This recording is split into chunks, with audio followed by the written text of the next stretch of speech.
மாப்பிள்ள, இங்க நடக்கிறதெல்லாம் பார்த்தா ஏதோ பிளான் பண்ணி பண்ற மாதிரியே இருக்கு. நான் யாக பூஜையில உட்கார கூடாதுங்கிறதுக்காகவே சிவனாண்டி விரும்புன்னு சேர்ந்து ஏதோ சதி பண்றாங்கன்னு நினைக்கிறேன். இப்ப இவங்க கூட சண்டை போடுறதுக்கு டைம் கிடையாது. பூஜை எப்படியாவது நடந்தே ஆகணும் மாப்பிள்ள. எங்க அப்பா அம்மா நீங்க எல்லாரும் ஊர் மக்களுக்கு கொடுத்த வாக்குறுதியை காப்பாத்தி ஆகணும். அதனால எனக்கு பதிலா நீங்க யாக பூஜையை பண்ணுங்க.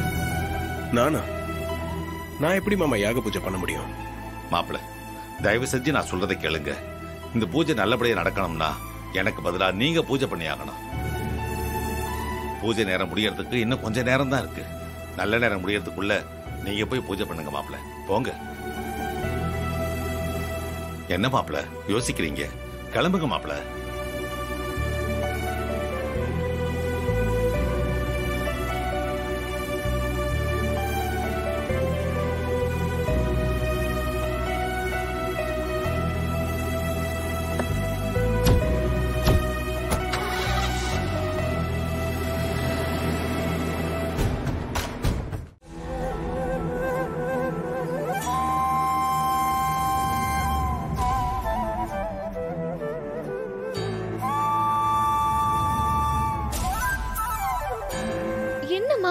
அப்பா இன்னும் வரல.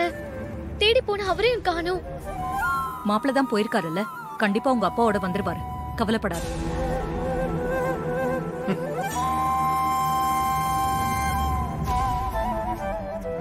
பூஜைக்கு நாடி ஆறுது, இன்னும் ஐயாவை காணோம். ஐயா அதான் போயிருக்காருல்ல, கூட்டிட்டு வருவார். கொஞ்சம் பொறுமையா இருங்களேன்.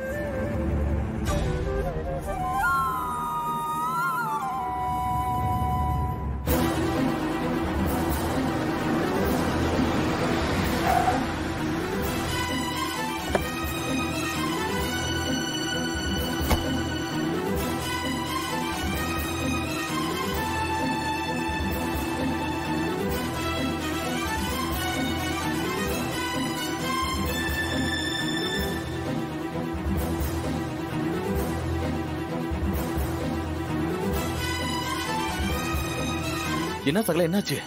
விட மாட்டேங்கிறாங்க. என்னையா நீ மட்டும் வர? என் புள்ள எங்க?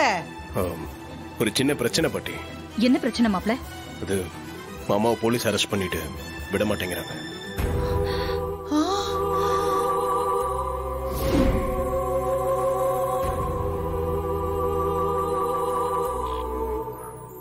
கிழவி,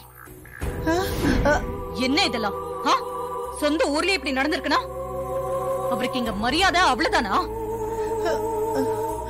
இதுக்காக தான் நான் அவரை இங்க வர வேண்டான்னு எவ்வளவோ சொன்னேன். சாமுண்டீஸ்வரி, சாமுண்டீஸ்வரி, கொஞ்சம் பொறுமையா பேசு சாமுண்டீஸ்வரி. ஏன் இப்படி படபடன்னு பேசுற? என்ன பொறுமை வேண்டி கிடக்க? என்னமோ ஊர்லயே பெரிய குடும்பம், ராஜா சேதுபதியோட குடும்பம்னு பில்டப் கொண்டும் குறைச்சல் இல்ல. இப்போ அவரை தூக்கி ஸ்டேஷன்ல வச்சிருக்காங்கன்னா என்ன மரியாதை இருக்கு? இதுக்காக தான் இந்த வேலையே வேண்டான்னு சொன்னேன். அவர்தான் போயே ஆகணும்னு சொன்னாரு. இப்போ ஸ்டேஷன்ல போய் அசிங்கப்பட்டு நிக்கிறாரு. கோச்சுக்காதீங்கம்மா, எதிர்பாராம நடந்தா என்ன செய்ய முடியும்? இந்த பேச்செல்லாம் என்கிட்ட வேண்டாம். என் ஊர்ல அவர் ராஜா மாதிரி இருந்தாரு. ஒரு பையன் அவர் மேல கை வைக்க முடியாது. இந்த ஊருக்கு வந்ததுமே அவருக்கு அவமானம் நடந்துருச்சு. அப்படி எல்லாம் ஒண்ணு இல்லம்மா. யாரோ வேணும்னே என் புள்ள இந்த யாக பூஜையை நடத்தக்கூடாதுன்னு திட்டம் போட்டு சதி பண்ணிருக்காங்கம்மா. இப்ப அதுவா முக்கியம்?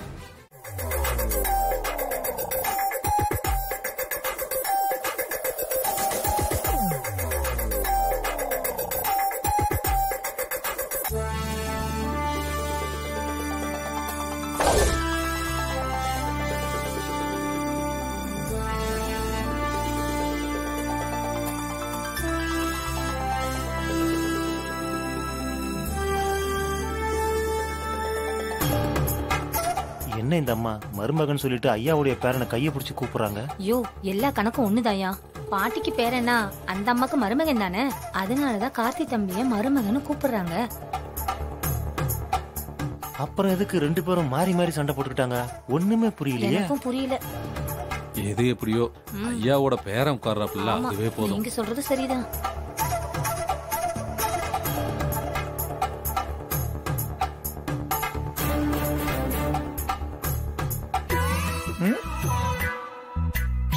என்ன மாப்பிள்ளைன்னு சொல்லிட்டு அந்த அம்மா ஐயாவோட பேரனை கூட்டிட்டு வராங்க. அப்ப இவன் தான் அந்த அம்மாவோட மருமகனா? ஆமா, இவருதான் மருமகன். யோ, இவன் எப்படியா மருமகனாக முடியும்? இவன் தான் பாட்டியோட பேரனாச்சே. அது பாட்டியோட பேரன் ராஜராஜ மாமாக்கு என்ன வேணும்? மருமகன் வேணும். கரெக்ட். அவருக்கு மருமகனா அப்ப சாமுண்டீஸ்வரி அத்தைக்கு மருமகன் தானே?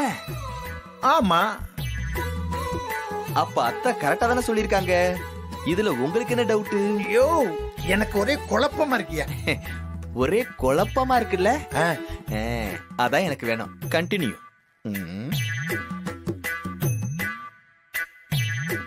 இவன் மாப்பிள்ளையா மருமகனான்னு ஒண்ணுமே புரியலையே. ஒரே குழப்பமா இருக்க. என்ன அக்கா டிரைவரை போய் பூஜையில உட்கார வைக்கணும்னு சொல்றா? அதுக்கு இந்த ஊர் ஜனங்களும் எதிர்ப்பு தெரிவிக்காம ஒத்துக்கிறாங்க. ஒண்ணுமே புரியலையே. என்னப்பா இவர் பூஜை செய்ய உங்களுக்கு எல்லாம் சம்மதமா? சம்மதம் ஐயா.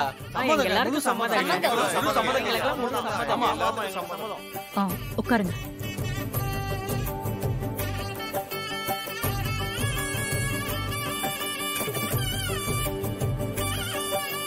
ஓம் ஏகதண்டாய வித்மஹே வக்ரதுண்டாய தீமஹி.